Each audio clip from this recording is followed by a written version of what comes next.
están constituidos por isopreno. Vamos a comenzar con el metabolismo. Escucho mucha gente todavía. Ok. Como dijimos anteriormente, continuando con lo que es la parte metabólica, nosotros vamos a introducirnos primero con la parte de digestión y luego cómo utilizamos a los lípidos. Ya nosotros hemos esbozado un poquito para qué utilizamos nosotros a los lípidos. Tanto desde el punto de vista estructural, necesitamos generar lípidos desde el punto de vista estructural, pero también necesitamos generar esos lípidos que vamos a utilizar para almacenamiento, porque son una importante fuente de energía, que en muchos casos vamos a utilizar para generar ATP, que es la forma en que generamos nosotros energía. Entonces, igualmente que hemos visto a todas nuestras biomoléculas, nosotros necesitamos lo que llamamos un pool. Nosotros necesitamos una cantidad básica de estas biomoléculas para poder metabolizar, ya sea para construir los elementos estructurales y fisiológicos que necesitamos, o para simplemente almacenarlos y dejarlos allí para el momento en que necesitemos esa energía que generamos desde este punto de vista por ácidos grasos. Estos ácidos grasos los vamos a generar inicialmente, o los vamos a obtener desde la dieta, a partir de lo que llamamos nosotros una fuente exógena, a partir de los alimentos, ya sea de origen animal o vegetal. Nosotros tenemos fuentes de ácidos grasos tanto en organismos animales como en organismos vegetales. Victoria, ¿qué ocurre? A través del proceso de digestión nosotros vamos a obtener tanto colesterol como ácidos grasos, porque es lo que vamos a obtener nosotros prácticamente de la digestión, porque es lo que está constituyendo los seres vivos, y lo que nos comemos nosotros son seres vivos, o animales o vegetales. Nadie se sienta a comer tierra. Ok. Así que no entendió. Claro, es porque es un reciclaje de nutrientes, es lo que hacemos. Todos los organismos vivos estamos constituidos de lo mismo. Todos tenemos ácido nucleico, todos tenemos proteínas, todos tenemos. Y lo que hacemos es ir obteniendo unos de otros esos nutrientes. ¿Quiénes son los que constituyen prácticamente, no de la nada, sino de su compuesto básico? ¿Quiénes son los que sintetizan? Los que llamamos nosotros los productores primarios. Por eso se llaman productores primarios, que son los organismos vegetales. Y a partir de ellos, el resto de la cadena trófica se sustenta. Entonces lo que hacemos es comernos unos a otros.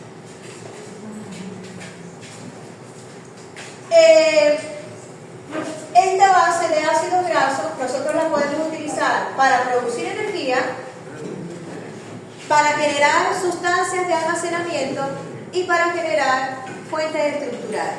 Pero, como dijimos ahorita, si tenemos de almacenamiento, porque en algún momento podemos hacer manos de ellos y a partir de ellos poder generar todo lo que realmente necesitamos, principalmente para la producción de energía. Entonces, a través de la dieta, del proceso de digestión, vamos a obtener todos los lípidos. Como dije ahorita, aquí dice ácidos grasos, pero también tenemos que ubicar aquí el colesterol. Y a partir de estos ácidos grasos, nosotros los volvemos a esterificar, lo que llamamos un proceso de reesterificación que hacemos en el enterocito, y lo vamos a distribuir por nuestro organismo. Tanto en el hígado como en ese proceso de reesterificación que hacemos en los enterocitos, nosotros vamos a obtener triacilgliceroles. Y esos triacilgliceroles los podemos almacenar o los podemos utilizar para producción de energía. Cuando los almacenamos normalmente o en el hígado o en el tejido adiposo, en los adipocitos.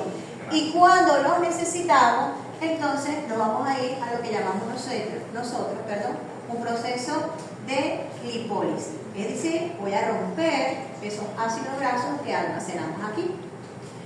¿Cómo los almacenamos? En forma de triacilgliceroles. En el proceso de lipólisis lo que hacemos inicialmente es romper ese triacilglicerol y vamos a liberar por un lado el glicerol y por un lado los ácidos grasos. Y en ese proceso que llamamos nosotros autofagia, también podemos utilizar ciertos ácidos grasos que tenemos nosotros a nivel celular.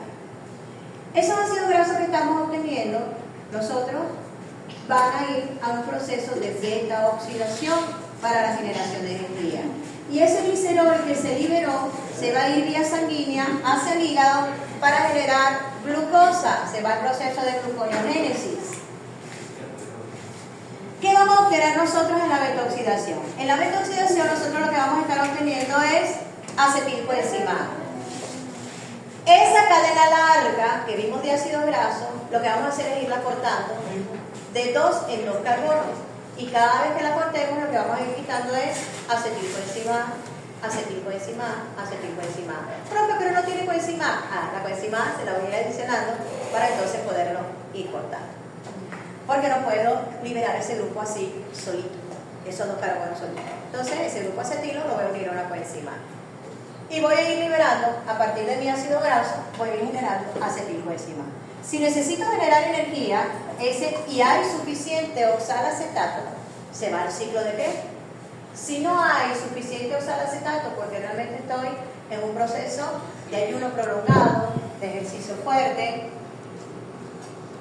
de dieta estricta de carbohidratos, puedo tener una carencia de oxalacetato. Entonces, cuando yo tengo una carencia de oxalacetato y empiezo a utilizar los ácidos grasos por beta-oxidación y estoy generando quizás un exceso de acetilcoenzima, ese acetilcoenzima se va a la formación de cuerpos cetónicos.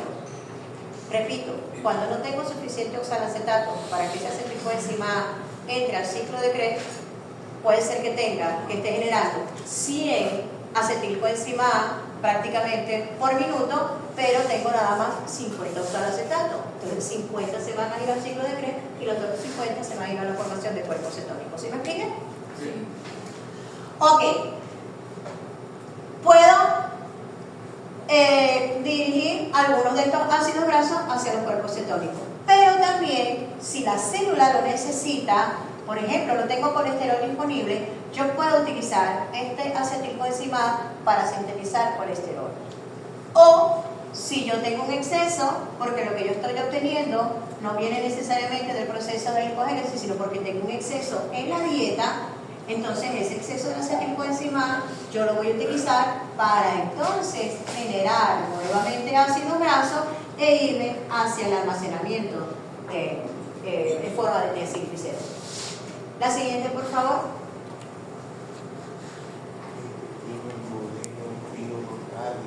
¿Cómo voy a obtener yo los ácidos grasos? ¿Cómo que hay, Dios mío? Esto lo hemos visto para carbohidratos, lo hemos visto para proteínas, esto no es nada nuevo por usted.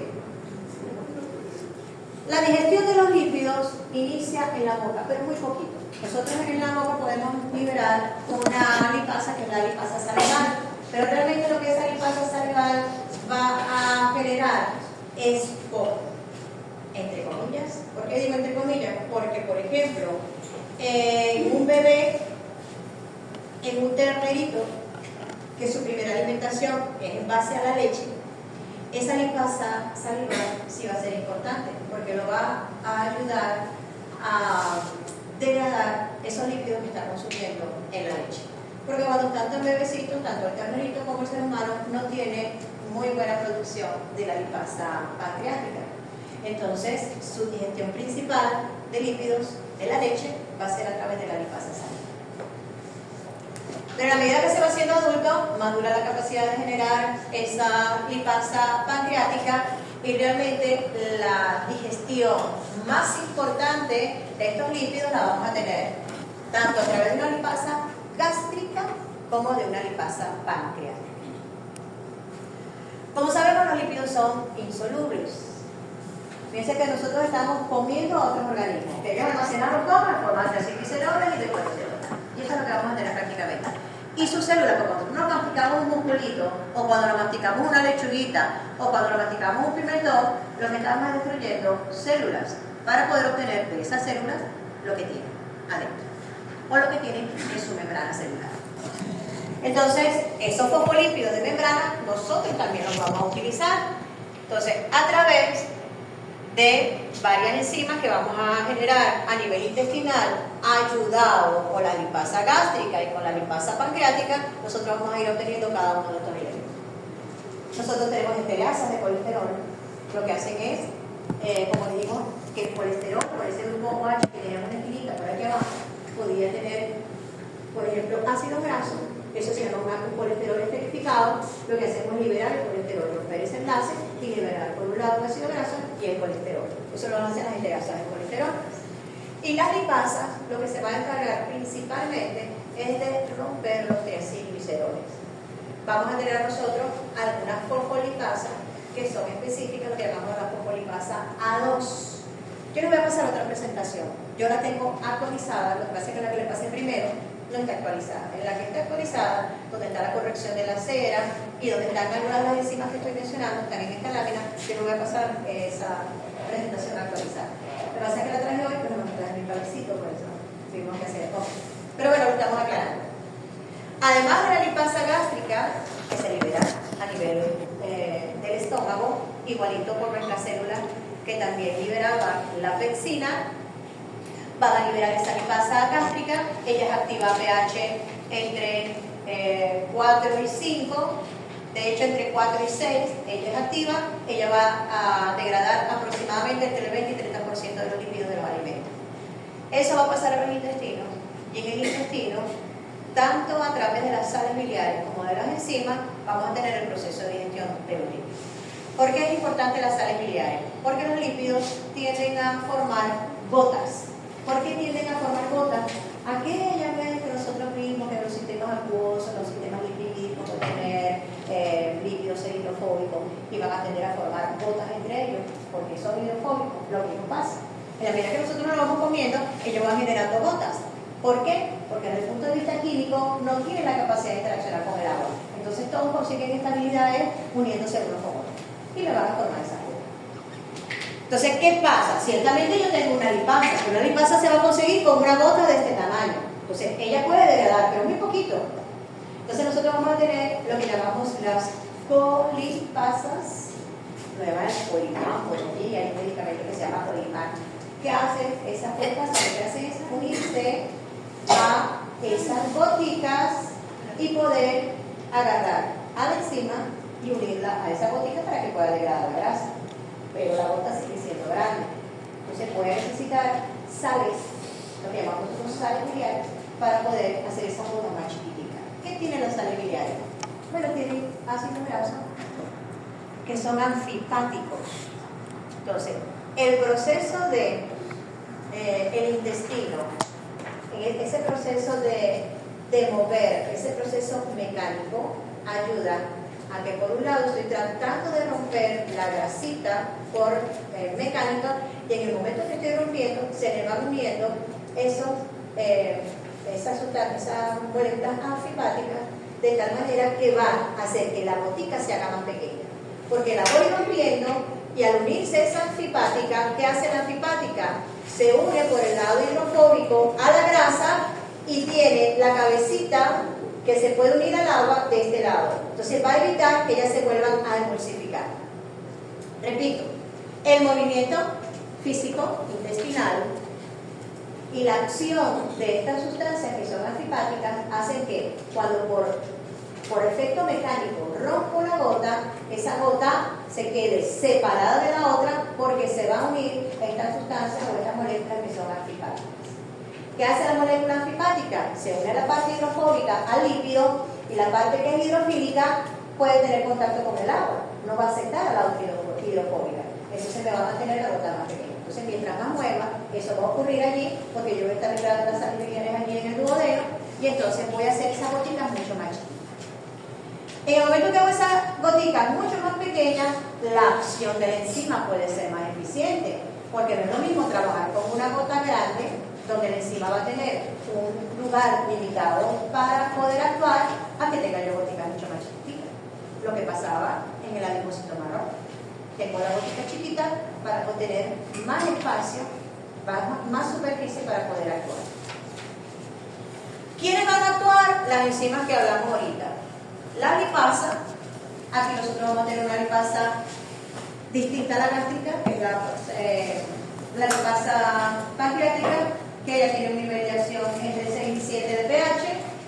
Vamos a tener las enterasas del colesterol y también vamos a tener fosfolipasa. ¿Qué hace la fosfolipasa? Romper membrana celular para obtener entonces los fosfolípidos, y esos fosfolípidos pueden atravesar el enterocito. los ácidos del estómago no pueden también ayudar a la digestión de líquidos. Sí, en parte, pero no principalmente. Me ayuda más con proteínas, por ejemplo. Porque acuérdate que cuando yo hablo de ácido, hablo de protones. Y los protones difícilmente pueden reaccionar con los líquidos. Pero sí pueden reaccionar con las aminoácidos de las proteínas. Interfieren con los puentes de hidrógeno y todas esas cosas. Ok, ¿qué va a ocurrir aquí? Fíjense de todo lo que estamos hablando. A nivel del estómago tenemos una lipasa gástrica. Hablamos de una lipasa salival que no era muy importante en organismos adultos, pero que sí en algunos organismos que son bebés, ya sea de ternerito o sea de ser humano. Pero cuando ya nosotros estamos en presencia de un adulto, nosotros vamos a tener que prácticamente, como dije ahorita, entre el 20 y el 30% va a ser digerido en el estómago a través de la lipasa gástrica. El ácido, ¿qué es lo que me va a hacer ahí? Me va a activar es a la lipasa. No se va a meter con los ácidos, con los lípidos. Me va a activar es a la enzima. Y cuando eso pasa ya al duodeno, aquí entonces voy a tener yo el efecto de tanto las sales biliares como de las enzimas de origen pancreático.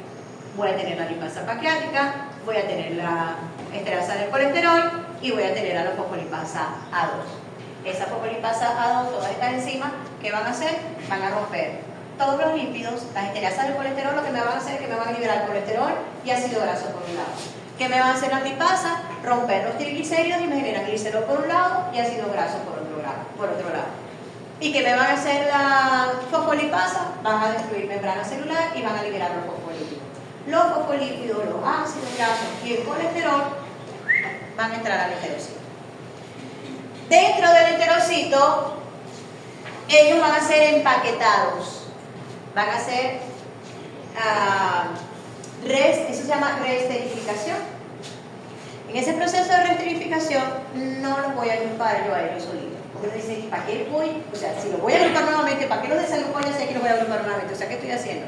Bueno, los voy a unir, los voy a empaquetar con una serie de proteínas que me van a permitir a mí que ese globito, vamos a llamarlo esa esferita de lípido, pueda viajar por sangre libremente y de forma relativamente estable. Estas proteínas las llamamos nosotros apoproteínas, porque son proteínas que tienen afinidad por los lípidos y se van a unir a ellos. Estas proteínas, además de hacerme a este globulito soluble para que pueda viajar en sangre, pero realmente va a viajar inicialmente por el tejido linfático, posteriormente se va a unir a sangre. Estas proteínas que están aquí, además de darle esa facilidad al globulito para que pueda viajar, ese globulito de grasa para que pueda viajar, también va a tener varias de ellas actividades enzimáticas diferentes, que vamos a ir viendo poco a poco.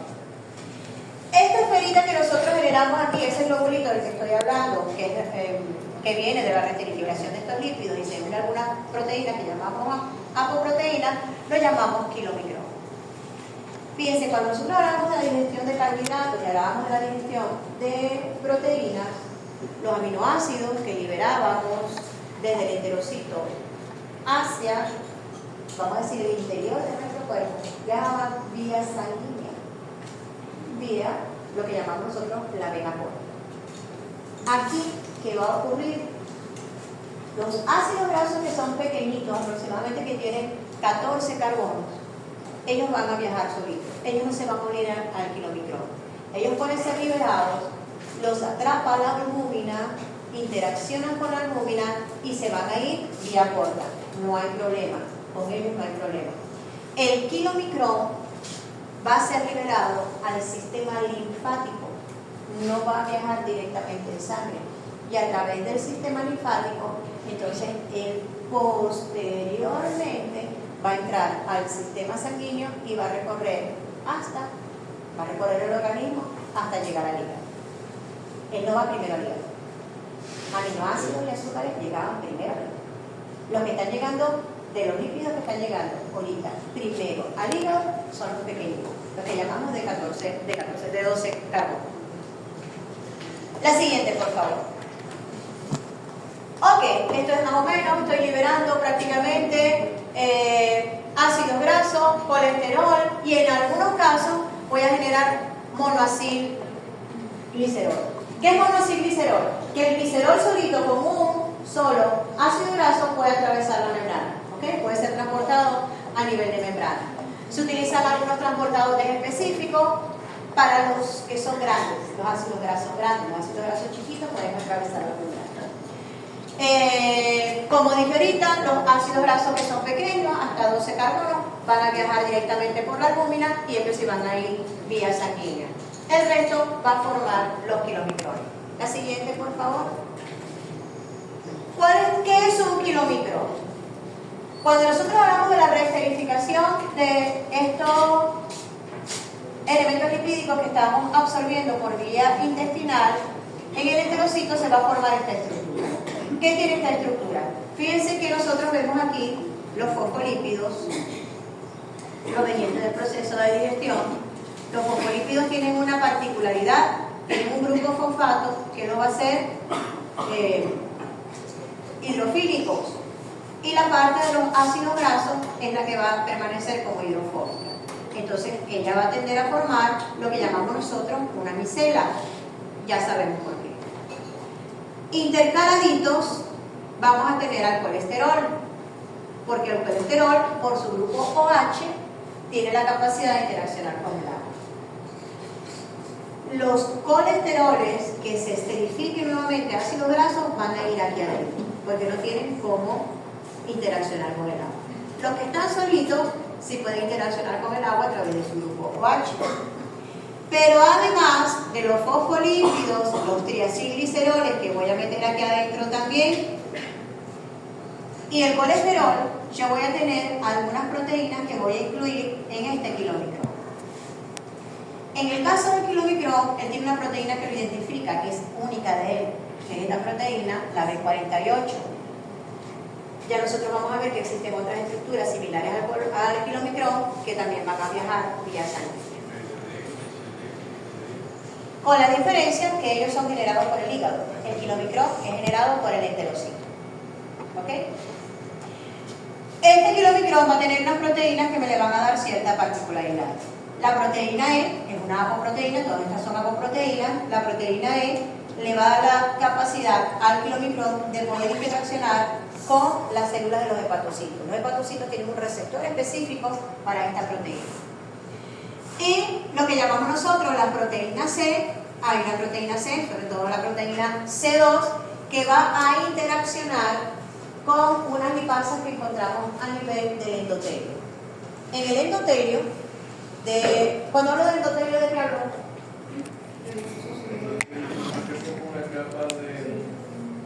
Eso lo tiene que haber visto en histología, que eso lo tiene el fresquito.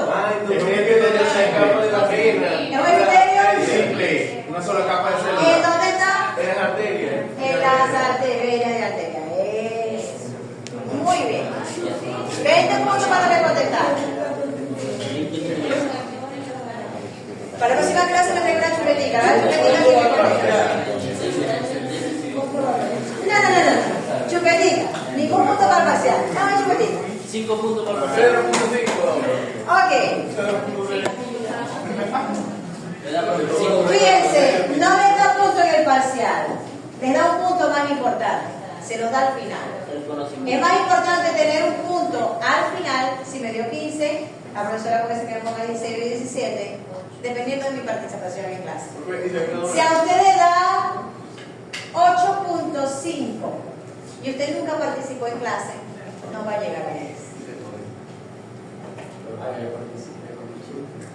¿Cómo se? Entonces, ese punto al final vale mucho más que el punto del examen. Porque el punto del examen, cuando usted lo suma, lo multiplica, lo divide, lo forma, lo transforma, pierde. Ese punto pierde valor. Pero si lo pongo al final, tiene mucho valor. Ahora usted le dio 8.5 y participó en clase, es más, tiene 8 y participó full en clase, usted tiene 10. Incluso teniendo 8.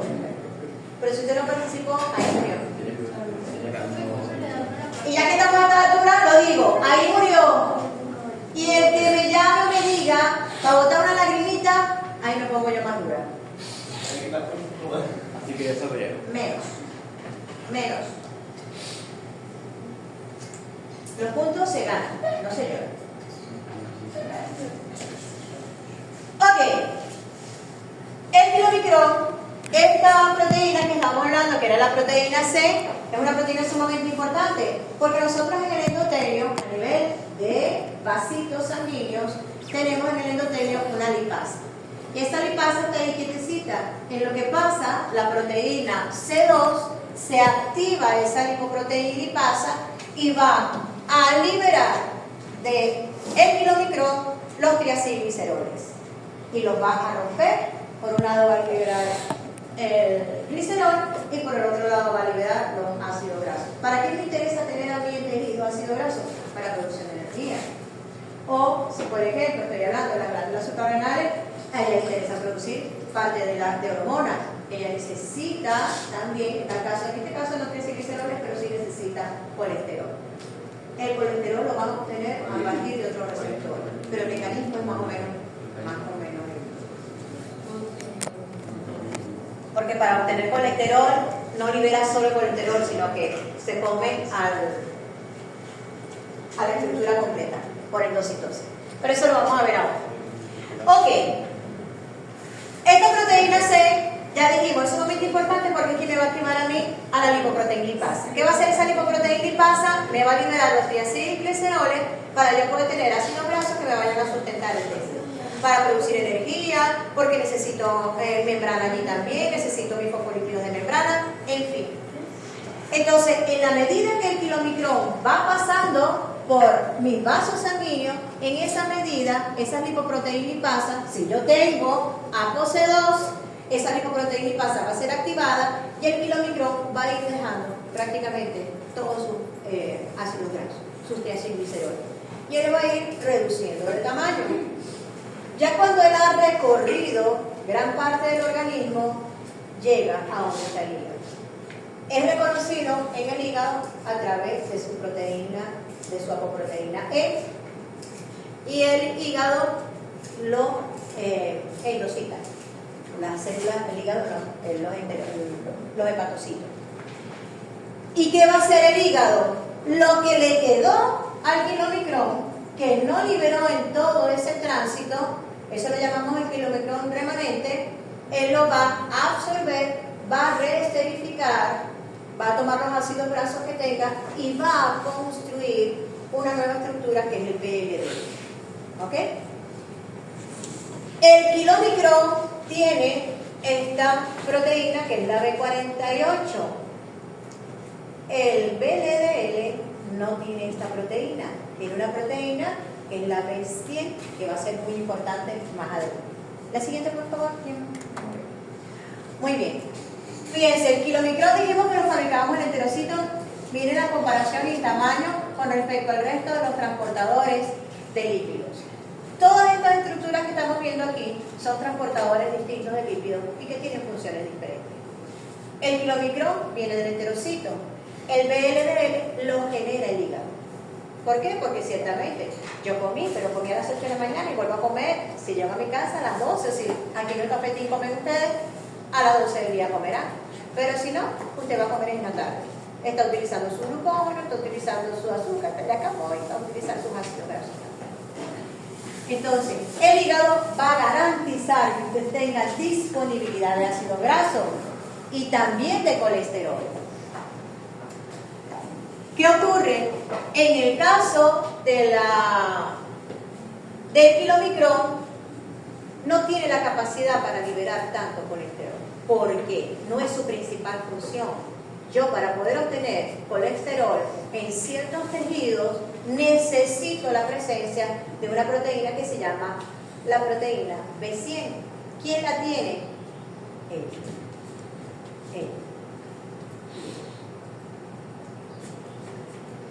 El BLDL sale, ese marcador es específico de él. Ya no va a tener B48, sino que va a tener B100.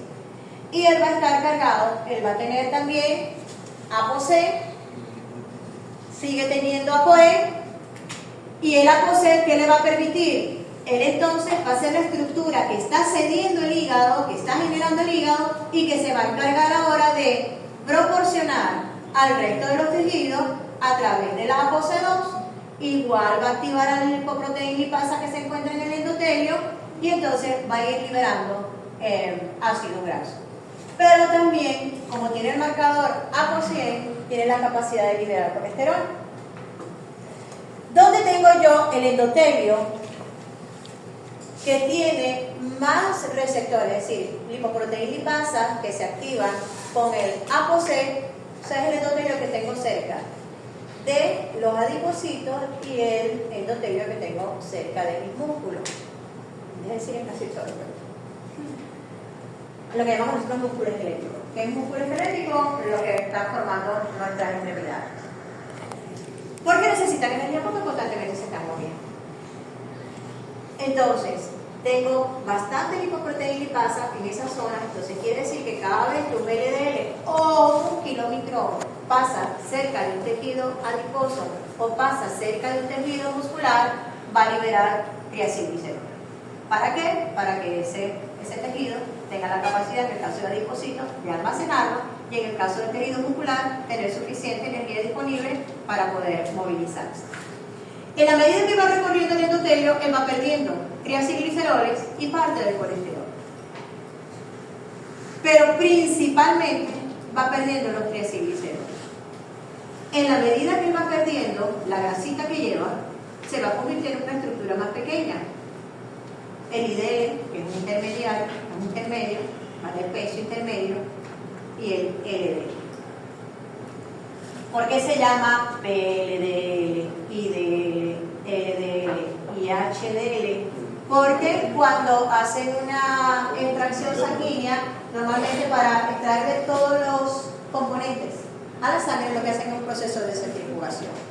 Y en ese proceso de centrifugación observaron que había distintas, vamos a decir, distintas estructuras lipídicas que se agrupaban en distintas zonas de ese líquido centrifugado.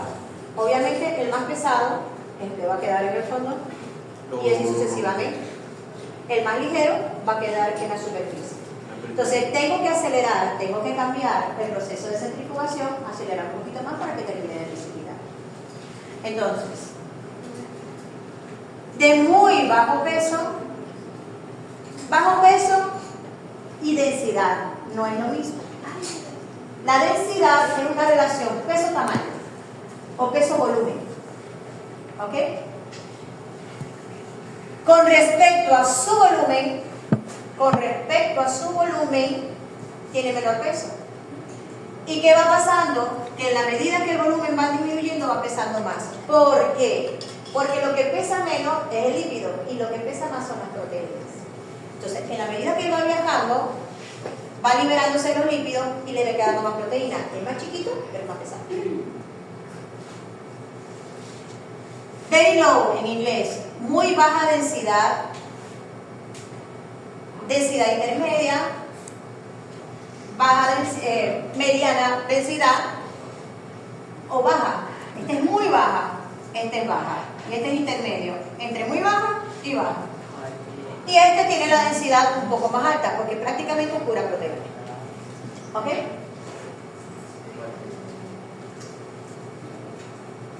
En la medida que él va bajando su tamaño, obviamente hay dos cosas que me van a facilitar en el LDL. El LDL prácticamente lo que le queda es colesterol, pero además es más chiquito y le permite a la célula, para poder obtener el colesterol, tiene que endocitarse esta partícula. O sea, no es tan fácil quitarle o desprenderle, que lo hace la lipoproteína lipasa, liberar el acilglicerol de esta estructura. Mas no es tan fácil quitarle el colesterol. Entonces, para poder liberar el colesterol, ¿qué hace la célula? Lo endocita, lo mete, se lo regala a un lisosoma, se lo pasa a un lisosoma, para que el lisosoma se encargue de liberar todo lo que necesita de él. El colesterol y lo que ve de proteína también, porque el lisosoma acaba con todo. Higiene, es el estómago de la célula. Entonces, de ahí va a liberar el colesterol. ¿Quién se encarga de que sea reconocido la proteína que le queda prácticamente? Que es la proteína, la vecina. Es la que tiene algunas células que necesitan, principalmente colesterol, como las suprarrenales, como los ovarios, como los testículos, necesitan de colesterol y entonces tienen receptores para esa PCI. ¿De qué se va a encargar el HDL? Todo lo contrario. El HDL tiene una función distinta. El HDL se va a encargar, ay, mira, me he hecho pario. El HDL se va a encargar más bien de ir recogiendo lo que encuentra en sangre que está como en exceso. Entonces va a ir recogiendo ácidos grasos y principalmente colesterol. Y se lo va a llevar hacia el hígado. ¿Qué marcadores conservan prácticamente todos? El marcador E, la ApoE, porque la ApoE es la que va a hacer lo reconocible ante el hígado. La siguiente. Ok, entonces fíjense, por vía digestiva voy a obtener el kilomicrón. Ese kilomicrón primero va vía linfática, luego va vía sanguínea y en el endotelio, entonces él va a ir cediendo sus triacilgliceroles liberados en forma de ácido graso a partir de la lipoproteína.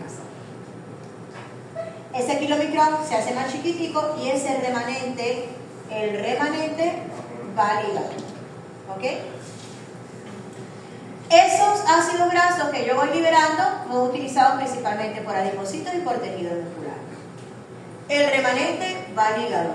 El hígado lo recicla y construye, fabrica un VLDL. Ese VLDL va a sangre, igualmente va a liberar ácidos grasos que van a ir a músculo y adipocitos igualmente, y poco a poco va a ir bajando a mediana densidad, que es el IDL, luego al LDL y luego puede convertirse en HDL. ¿Qué ocurre?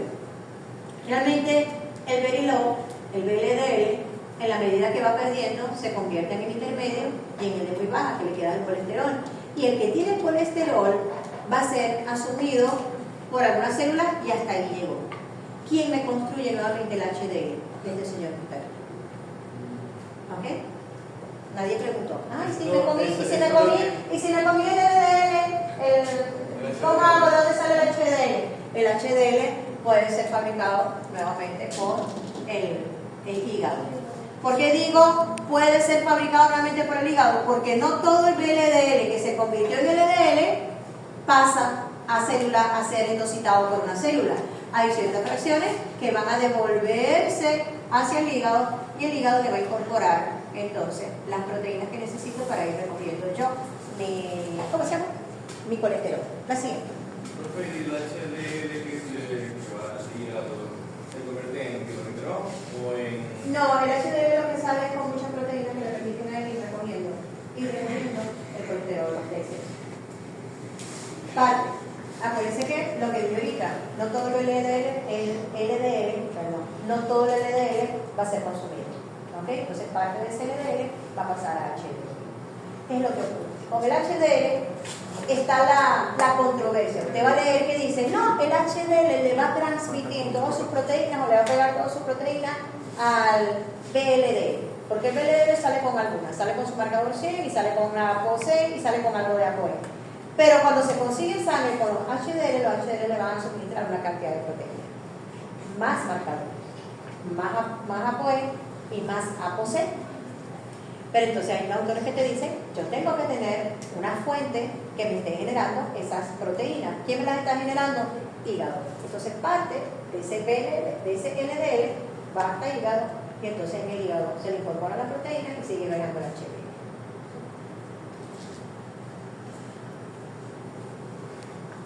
Más o menos el gráfico que teníamos anteriormente es el gráfico que tenemos nosotros aquí, pero en este caso está apareciendo, no aparece el kilomicrón como en el caso de allá. En el hígado voy a producir el VLDL, ese VLDL va a ir a sangre, tiene varios marcadores celulares, principalmente estamos diciendo los que estamos utilizando constantemente, que es el C, el E y el 100. El C2, que es el que va a reconocer la lipoproteína lipasa que tengo en el endotelio, ya dijimos cerca en los tejidos, pero tenemos mucha lipoproteína lipasa cerca de músculo y adipocito. Les va a ceder sus triacilgliceroles. Me va a quedar principalmente con el colesterol y a través de ese ApoC100, las células donde yo necesito tener síntesis de mis lípidos esteroideos o lo que tienen como base al colesterol, entonces van a endositarlo para absorber todo el colesterol y también la proteína. La siguiente. ¡Tarán! Una vez que tenemos el ácido graso, ya sea que venga ese ácido graso del kilomicrón o que venga del VLDL, vamos a utilizarlo para la producción de energía. Para la producción de energía y producción de acetilcoenzima A. Acuérdense que la acetilcoenzima A es una de nuestras lindas y hermosas moléculas de metabolismo intermedio, que todavía en el examen recuperativo pregunté cuál era la molécula de metabolismo intermedio, y ustedes me la dejó en blanco. Son poco creativos. Ahí no había pregunta, esa no era una pregunta exacta. Claro, el que me respondía glucosa y acetilcoenzima A, brillante. El que me puso piruvato también sirve. El que puso ATP también servía, porque yo lo estoy utilizando en todo el metabolismo. En uno porque lo produzco y en el otro porque lo utilizo, cuando hablamos de catabolismo y anabolismo. Pero el acetilcoenzima A brilla. ¿Por qué brilla? Porque el acetilcoenzima A, a partir del acetilcoenzima A, puedo hacer muchísimas cosas.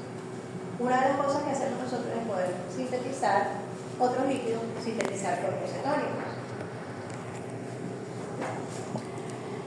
Entonces, aquí muchas veces yo voy a obtener un acetilcoenzima A que puedo utilizar para lo que necesite el organismo.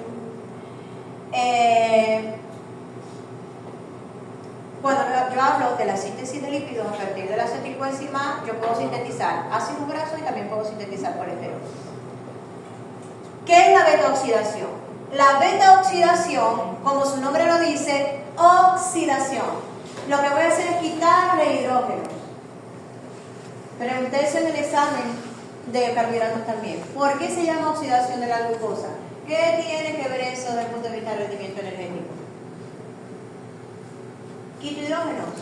Los hidrógenos luego llevan a la cadena transportadora de electrones y ahí es que va a producir energía.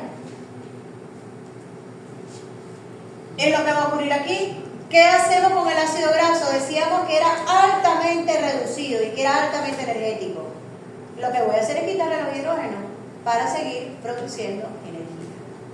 ¿Cómo produzco energía? Tengo que generar o NADH o FADH. Ya sabemos que son los grandes transportadores de hidrógeno hacia la cadena transportadora de electrones. Lo tengo que llevar hacia la cadena transportadora de electrones y ahí es donde ellos van a generar ATP o calor. ¿Ok?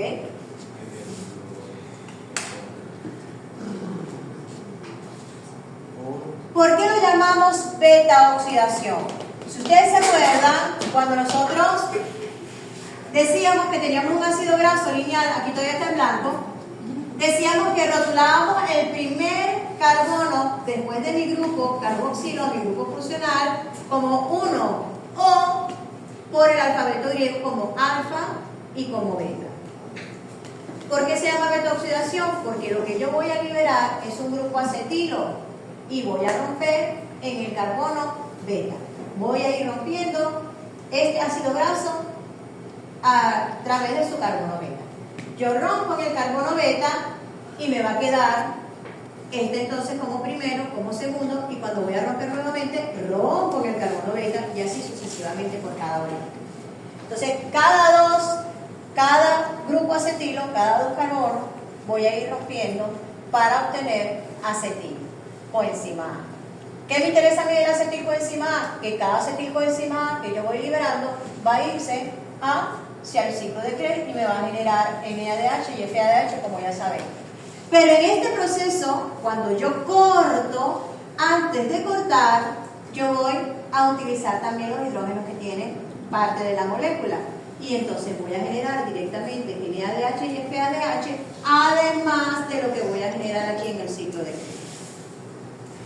Voy a generar directamente aquí, voy a generar aquí NADH y FADH que voy a llevar a la cadena transportadora de electrones para generar ATP. La siguiente.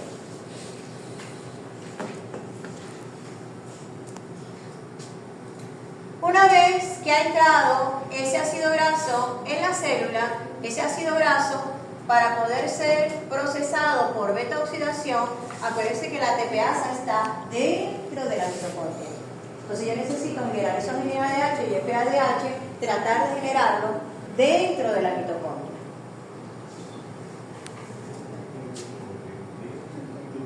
Esta señorita que está aquí, que es el acetilcoenzima, el ácido graso que entra, para poder entrar a la mitocondria, tiene que tener un proceso de activación.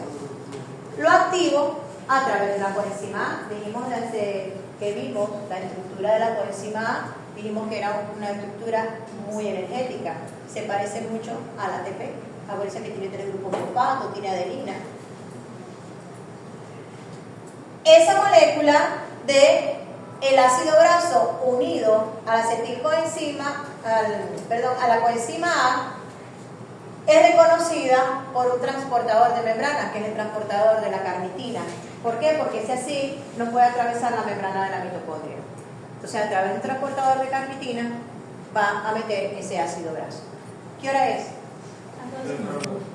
Las 12. Les dije